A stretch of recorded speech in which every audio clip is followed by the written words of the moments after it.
Bismillahirrahmanirrahim. Assalamualaikum warahmatullahi wabarakatuh.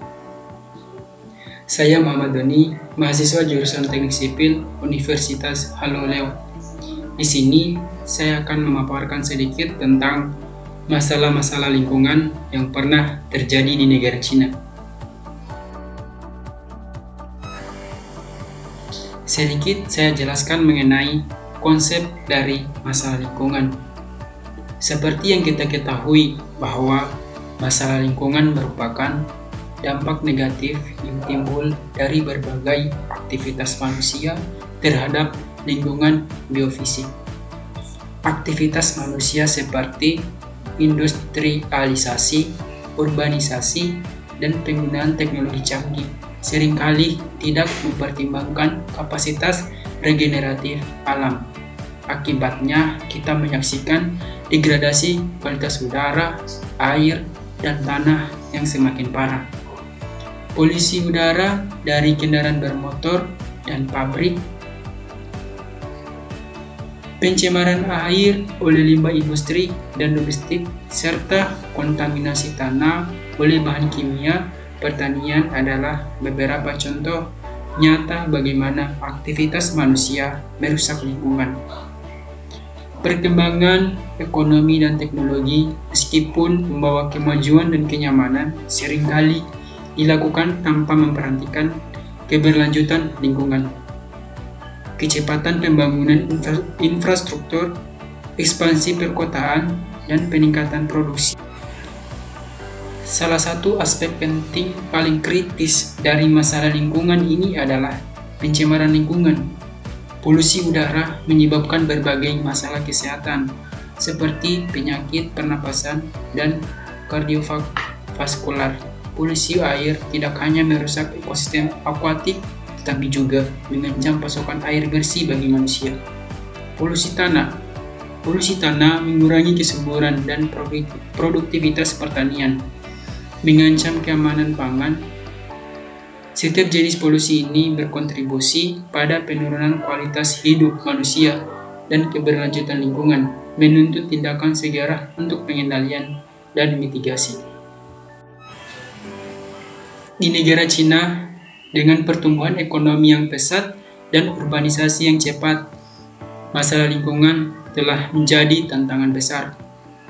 Perubahan signifikan kondisi lingkungan hidup secara global telah menjadi perhatian serius dalam beberapa dekade terakhir.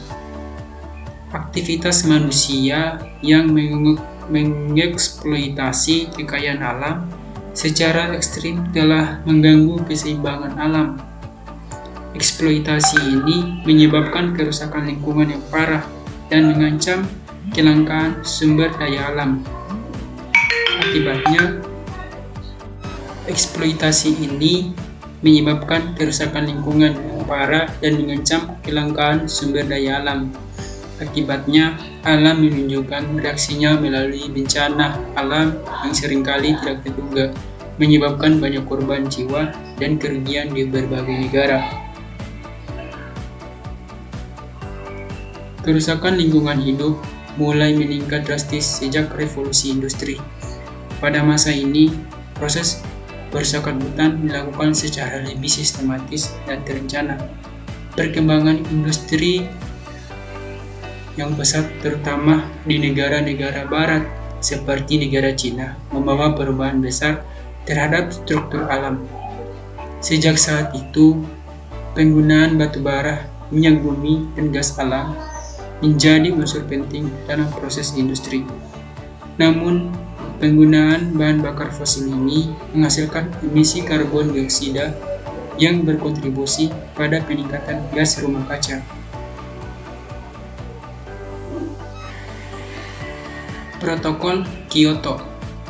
Protokol ini mengatur emisi berbagai jenis gas rumah kaca seperti karbon dioksida, metana, nitrogen oksida, dan lainnya, serta menetapkan target penurunan emisi dari berbagai sektor seperti energi, proses industri, dan pengolahan limbah.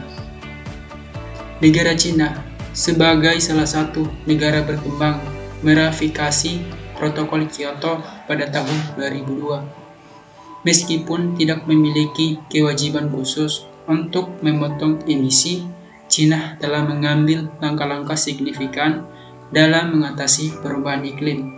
Salah satu langkah penting yang diambil adalah pembentukan komite untuk meneliti mekanisme pembangunan bersih yang merupakan bagian dari Protokol Kyoto. Langkah ini menunjukkan komitmen Cina dalam upaya global mengurangi emisi gas rumah kaca.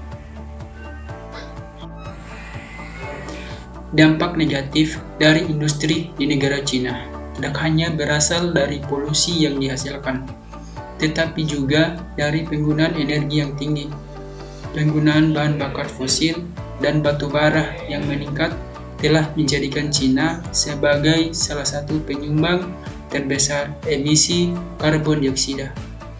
Pertumbuhan ekonomi di negara Cina yang pesat mendorong peningkatan kebutuhan batu bara, sehingga kontribusi negara ini terhadap emisi gas rumah kaca juga meningkat.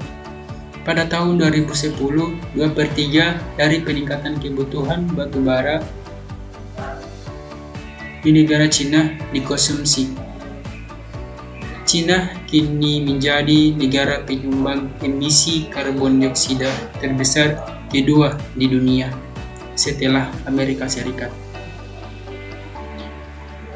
Pertumbuhan ekonomi yang tinggi dan kebutuhan energi yang meningkat menjadikan Cina memiliki peran penting dalam upaya global untuk mengatasi masalah lingkungan. Tingginya emisi gas rumah kaca dari Cina membuatnya memiliki signifikansi besar dalam penyelesaian permasalahan lingkungan hidup global. Jenis-jenis masalah lingkungan yang pernah terjadi di negara Cina. Yang pertama yaitu pencemaran udara, pencemaran tanah, pencemaran air, pencemaran suara atau seringkali disebut dengan kebisingan, dan pencemaran radioaktif. Yang pertama yaitu pencemaran udara. Pertumbuhan ekonomi di negara Cina yang pesat selama beberapa dekade terakhir telah membawa negara ini menjadi salah satu kekuatan ekonomi terbesar di dunia. Namun, kemajuan ekonomi ini datang dengan harga lingkungan yang mahal, industrialisasi yang intensif, dan peningkatan aktivitas manufaktur telah meningkatkan emisi polutan ke atmosfer secara signifikan. Pabrik-pabrik besar yang memproduksi baja, semen, dan berbagai produk industri lainnya melepaskan partikel berbahaya seperti sulfur dioksida dan nitrogen dioksida yang berkontribusi pada kualitas udara yang buruk. Selain itu, pembakaran batu bara yang masih menjadi sumber utama energi di Cina menghasilkan sejumlah besar karbon dioksida dan partikel halus yang semuanya merupakan ancaman serius bagi kesehatan manusia dan lingkungan di negara Cina. Urbanisasi yang cepat di negara Cina juga telah memperburuk masalah pencemaran udara. Peningkatan jumlah penduduk di kota-kota besar menyebabkan peningkatan tajam dalam penggunaan kendaraan bermotor yang merupakan salah satu sumber utama polusi udara. Kendaraan bermotor melepaskan berbagai polutan berbahaya seperti karbon monoksida, hidrokarbon, dan lain-lainnya. Selain itu, pembangunan infrastruktur perkotaan, termasuk pembangunan jalan, bangunan, dan fasilitas industri, seringkali menghasilkan debu dan partikel lainnya yang dapat mengurangi kualitas udara. Di banyak kota besar seperti Beijing dan Shanghai, kabut asap atau smog yang tebal sering terjadi, terutama di musim dingin, ketika pemanas berbahan bakar batu bara digunakan secara intensif. Dampak dari pencemaran udara yang tinggi di Cina sangat merugikan bagi kesehatan masyarakat dan lingkungan. Kualitas udara yang buruk telah dikaitkan dengan peningkatan kasus penyakit pernapasan seperti asma, bronkitis, penyakit kardiovaskular, serta kanker paru-paru. Masalah lingkungan yang kedua yang pernah terjadi di negara Cina yaitu pencemaran air. Pertumbuhan industri yang cepat di Cina telah menjadi pendorong utama pencemaran air di negara tersebut. Seiring dengan peningkatan produksi industri, limbah kimia dan bahan beracun seringkali dibuang langsung ke sungai dan danau tanpa melalui proses pengolahan yang memadai. Pabrik-pabrik yang memproduksi berbagai barang, mulai dari tekstil hingga elektronik, menghasilkan sejumlah besar limbah yang mengandung logam berat seperti merkuri dan timbal, serta senyawa kimia berbahaya lainnya. Kontaminasi air oleh bahan-bahan ini tidak hanya merusak kualitas air, tetapi juga membahayakan kesehatan manusia yang menggunakan air tersebut untuk kebutuhan sehari-hari. Urbanisasi yang cepat di negara Cina juga berkontribusi pada pencemaran air yang signifikan. Pertumbuhan kota-kota besar telah meningkatkan jumlah limbah domestik yang dibuang ke sistem perairan. Sistem pengolahan air limbah yang ada seringkali tidak mampu menangani volume besar limbah ini, mengakibatkan banyak limbah yang masuk ke sungai dan danau tanpa pengolahan yang memadai.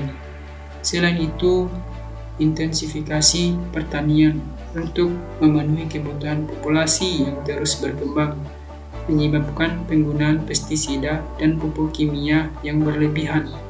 Bahan-bahan kimia ini tersapu oleh air hujan dan masuk ke sumber air, menyebabkan eutrofikasi dan polusi yang berdampak buruk pada ekosistem akuatik.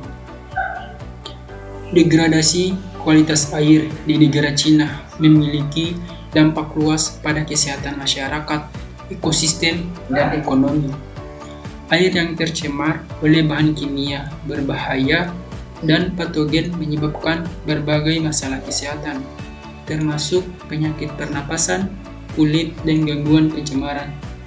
Dampak kesehatan ini menambah beban pada sistem kesehatan dan meningkatkan biaya medis. Selain itu, pencemaran air merusak ekosistem akuatik, mengurangi keanekaragaman hayati, dan mengganggu rantai makanan.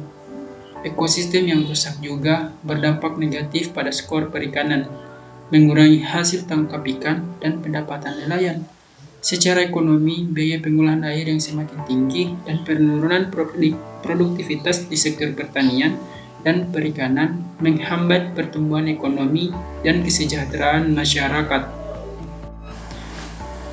Masalah lingkungan yang ketiga yang pernah terjadi di negara Cina yaitu pencemaran tanah. Pencemaran tanah di Cina adalah konsekuensi yang tidak terhindarkan dari pertumbuhan ekonomi yang cepat dan intensif dalam beberapa dekade terakhir. Pertumbuhan industri yang pesat telah menyebabkan peningkatan produksi limbah berbahaya, termasuk limbah padat dan cair dari pabrik-pabrik dan fasilitas manufaktur.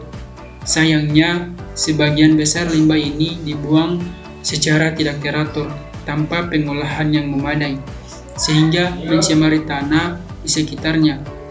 Selain itu, urbanisasi yang pesat juga telah menyebabkan pertumbuhan kota-kota besar yang menghasilkan limbah domestik dan industri yang signifikan. Limbah-limbah ini tidak bisa dikelola dengan baik, dapat mencemari tanah di sekitarnya dan mengancam kelanjutan lingkungan. Selain dampak dari pertumbuhan industri dan urbanisasi, intensifikasi pertanian juga merupakan penyumbang utama pencemaran tanah di negara Cina demi meningkatkan hasil pertanian dan memenuhi kebutuhan pangan yang terus meningkat. Petani menggunakan pestisida, herbisida, dan pupuk kimia dalam jumlah besar Penggunaan bahan kimia ini jika tidak diatur dengan baik dapat mencemari tanah dan merusak kesuburan alami. Selain itu, praktik pertanian yang tidak berkelanjutan seperti deforestasi dan erosi tanah juga dapat menyebabkan degradasi tanah yang serius. Dampak pencemaran tanah di Cina sangat serius dan meluas. Tanah yang tercemar dapat menyebabkan kerusakan ekosistem, menurunkan produktivitas pertanian, dan merusak sumber daya alam. Masalah lingkungan yang keempat yang pernah terjadi di negara Cina yaitu pencemaran suara atau seringkali disebut dengan kebisingan. Di Cina, polusi suara merupakan masalah yang serius, terutama di kota-kota besar yang padat penduduk dan memiliki aktivitas industri yang intensif. Pertumbuhan ekonomi yang cepat telah menyebabkan peningkatan lalu lintas kendaraan bermotor, aktivitas konstruksi, dan industri yang semuanya menyumbang pada tingkat kebisingan yang tinggi di lingkungan perkotaan, pabrik-pabrik besar, pembangunan infrastruktur, dan kendaraan bermotor yang lalu lalang menyebabkan tingkat kebisingan yang mengganggu, bahkan melebihi batas aman menurut standar kesehatan. Selain itu, polusi suara di Cina juga dipengaruhi oleh pertumbuhan urbanisasi yang pesat dan pembangunan kota yang tidak teratur. Dalam beberapa kasus, pembangunan gedung pencakar langit dan kompleks hunian baru di pusat kota menyebabkan tingkat kebisingan yang signifikan di sekitar area permukiman. Di samping itu, adanya pembangunan infrastruktur transportasi seperti jalan tol dan rel kereta api di sepanjang wilayah perkotaan juga meningkatkan tingkat kebisingan di sekitarnya. Masalah lingkungan yang kelima yang pernah terjadi di negara Cina yaitu pencemaran radioaktif. Pencemaran radioaktif di negara Cina seperti di negara-negara lain dapat terjadi karena berbagai faktor termasuk penggunaan energi nuklir, aktivitas industri yang melibatkan bahan-bahan radioaktif, serta risiko dari kecelakaan atau bencana nuklir. Meskipun Cina telah mengembangkan industri nuklirnya dengan cepat untuk memenuhi kebutuhan energi yang meningkat, pengolahan limbah nuklir dan keamanan instansi nuklirnya menjadi isu yang sensitif. Meskipun pemerintah telah menetapkan standar dan regulasi yang ketat untuk pengolahan limbah nuklir, masih ada keprihatinan terkait dengan pengawasan yang efektif dan kepatuhan penuh terhadap regulasi ini. Selain energi nuklir, aktivitas industri yang menggunakan bahan-bahan radioaktif juga dapat menyebabkan pencemaran radioaktif di negara Cina. Contohnya adalah industri pertambangan dan pengolahan mineral yang kadang-kadang menghasilkan limbah berbahaya yang mengandung bahan radioaktif seperti uranium dan thorium. Kurangnya pengolahan limbah ini dengan baik dapat meningkatkan risiko pencemaran radioaktif di wilayah-wilayah terdekat. Selain itu, risiko dari bencana nuklir juga menjadi kekhawatiran di Cina, mengingat negara ini memiliki beberapa pembangkit listrik tenaga nuklir yang besar. Sementara pemerintah telah mengambil langkah-langkah untuk meningkatkan standar keamanan nuklir dan mengembangkan teknologi yang lebih aman. Potensi, risiko, dan kecelakaan atau bencana nuklir tetap ada. Fukushima di Jepang telah menjadi peringatan bagi Cina dan negara-negara lain tentang bahaya yang terkait dengan energi nuklir. Jenis-jenis rekayasa yang ada di negara Cina untuk mengatasi masalah lingkungan. Ada jenis-jenis teknologi yang diadopsi oleh negara Cina untuk mengatasi masalah lingkungan adalah sebagai berikut. Yang pertama, energi terbarukan terdiri dari tenaga surya. Proyek ladang surya di Gurun Tengger ini adalah salah satu ladang surya terbesar di dunia, mencakup lebih dari 1.200 km persegi. Ladang ini dapat menghasilkan lebih dari 1.500 MW listrik, cukup untuk memasok listrik bagi jutaan rumah tangga. Panel surya di atap rumah dan pabrik juga sangat umum di Cina yang membantu desentralisasi produksi energi dan mengurangi ketergantungan pada batu bara. Yang kedua yaitu teknologi fotovoltaik atau PV. Cina memproduksi sebagian besar panel surya di dunia dengan perusahaan-perusahaan seperti Jinko Solar dan Trina Solar memimpin pasar. Pengembangan teknologi PV terus ditingkatkan untuk meningkatkan efisiensi dan menurunkan biaya. Sedangkan di bagian tenaga angin, Cina telah mengadopsi berupa ladang angin di Gansu.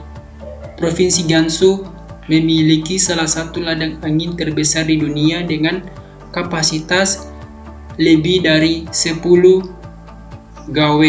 Ladang angin ini tersebut di daerah pegunungan dan padang pasir, memanfaatkan angin kencang di kawasan tersebut. Yang kedua yaitu ladang angin lepas pantai di Jiangsu. Negara Cina juga mengembangkan ladang angin lepas pantai yang memanfaatkan angin laut yang kuat. Proyek di Jiangsu adalah salah satu contoh utama dengan kapasitas besar dan teknologi canggih untuk instalasi turbin di laut.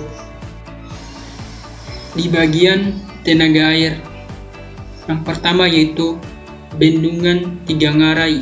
Bendungan ini adalah proyek tenaga air terbesar di dunia dengan kapasitas 22.500 MW. Bendungan ini tidak hanya menghasilkan listrik, tetapi juga membantu mengontrol banjir di sungai Yangtze dan menyediakan sumber air irigasi yang stabil untuk pertanian di sekitarnya.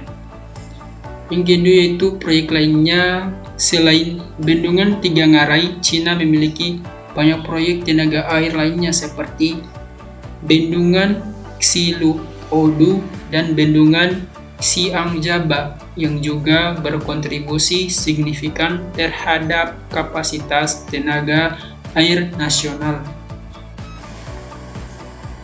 Teknologi yang ketiga yaitu teknologi kendaraan ramah lingkungan seperti kendaraan listrik. Cina memproduksi lebih dari setengah EV di dunia dengan perusahaan seperti BYD, NIO, dan XPeng memimpin pasar. Intensif pemerintah seperti subsidi, pengurangan pajak, dan izin khusus telah mendorong adopsi EV secara luas. Yang kedua yaitu infrastruktur pengisian daya. Negara ini memiliki jaringan stasiun pengisian daya yang luas dengan lebih dari 1 juta titik pengisian. Ini mencakup stasiun pengisian cepat di kota-kota besar dan di sepanjang jalan tol utama. Transportasi umum berbasis listrik. Shenzhen, kota ini adalah yang pertama di dunia yang memiliki armada bus listrik sepenuhnya, dengan lebih dari 16.000 bus listrik yang beroperasi. Ini mengurangi emisi polusi dan meningkatkan kualitas udara secara signifikan. Kedua yaitu penggunaan taksi listrik. Banyak kota besar di Cina juga lebih beralih ke taksi listrik untuk mengurangi emisi dan mempromosikan transportasi yang lebih bersih. Teknologi pengendalian polusi udara. Pertama yaitu jaringan sensor. Cina telah memasang ribuan sensor kualitas udara di seluruh negeri untuk memantau polusi udara secara real time. Data ini digunakan untuk pemerintah dalam menginformasikan publik dan mengambil tindakan jika diperlukan. Yang kedua yaitu teknologi AI dan Big Data. Dengan menggunakan kecerdasan buatan dan analisis data besar, China dapat memprediksi tren polusi dan berespon lebih cepat terhadap kondisi udara yang memburuk.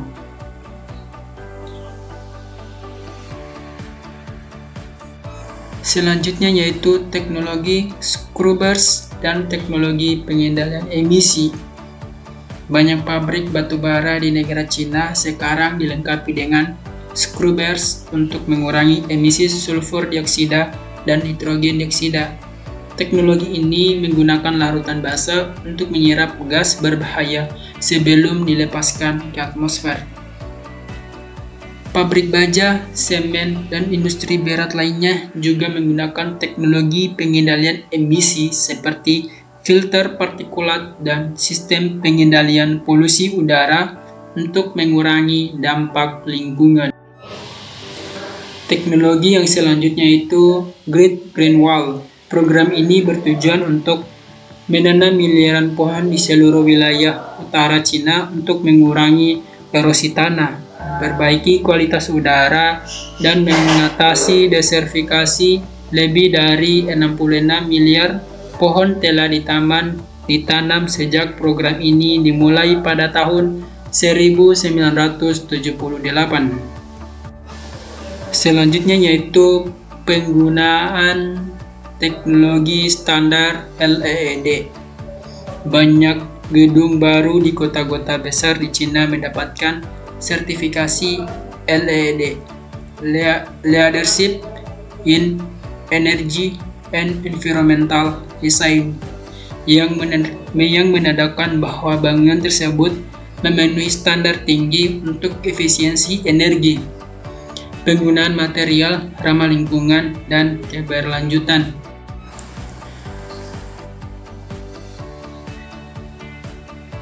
Teknologi yang diterapkan di negara Cina masih sangat banyak yang digunakan untuk mengatasi masalah lingkungan. Dengan penerapan berbagai teknologi ini, Cina berupaya untuk mengatasi tantangan lingkungan yang besar dan mencapai tujuan pembangunan berkelanjutan. Upaya ini mencerminkan komitmen Cina untuk menjadi lebih hijau dan mengurangi dampak negatif terhadap lingkungan. Kesimpulannya yaitu Cina telah mengadopsi berbagai teknologi canggih untuk mengatasi tantangan lingkungan yang dihadapinya, dari energi terbarukan hingga teknologi pengendalian polusi udara. Negara Cina telah menunjukkan komitmen yang kuat untuk memperbaiki kondisi lingkungan dan mencapai pembangunan yang berkelanjutan. Upaya Cina dalam mengembangkan infrastruktur hijau, mengurangi emisi polusi, dan meningkatkan efisiensi penggunaan sumber daya merupakan contoh bagi negara-negara lain dalam mengurangi perubahan iklim dan melestarikan lingkungan. Melalui investasi besar dalam energi terbarukan, teknologi pengolahan limbah, transportasi ramah lingkungan, pengendalian polusi udara, reforestasi, bangunan hijau, dan teknologi pertanian berkelanjutan, Cina telah menunjukkan komitmen yang kuat dalam melindungi dan melestarikan lingkungan. Langkah-langkah yang diambil oleh Cina menunjukkan bahwa solusi-solusi inovatif dan berkelanjutan dapat diterapkan untuk mengatasi perubahan iklim dan pencemaran lingkungan. Namun, upaya ini juga menyoroti pentingnya kerjasama global dalam menghadapi tantangan lingkungan yang semakin kompleks. Dengan terus mendorong inovasi, memperkuat regulasi, dan meningkatkan kesadaran masyarakat, dan bekerja sama dengan negara-negara lain, negara Cina dapat memainkan peran yang lebih besar dan memimpin transisi menuju ekonomi yang lebih hijau dan berkelanjutan. Dengan demikian, kita dapat menciptakan masa depan yang lebih bersih, lebih sehat, dan lebih berkelanjutan bagi generasi mendatang.